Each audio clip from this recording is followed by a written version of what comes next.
እንዴት እኔ ላይ ተማግጣለች? ምን ይባላል አሁን ይሄ? በአይናችን እኮ ነው ያየነው። ይኸውልህ አሁን ቀጥታ ትገባለህ። የፍቺ ወረቀቱ ሊያስፈርማት ቀጥ ብለህ ትወጣለህ። መጀመሪያማ ፊቷ ላይ ነው። አሁንም ስሜታዊነትህን አቁም። በቃ ተፋታት፣ አስፈርማት፣ ውጣ።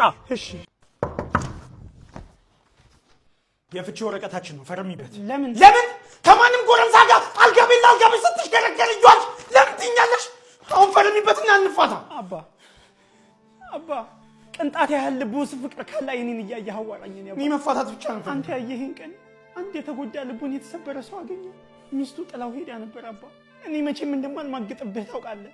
ልረዳው ፈልጌ ነው። እኔ የምትረጂው አልቤርጎ ውስጥ ነው እንዴ? አዎ ሹሩሩ ብያስተኛውት የኔ አባ አስበው። በዛ ላይ ደግሞ በሽተኛ ነው።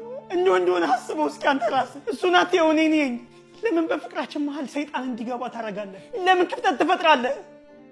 አባ ወይ እወድሃለሁ። እንደውም አባ ያልኩህ እሱ ነው። ሰላም ነው?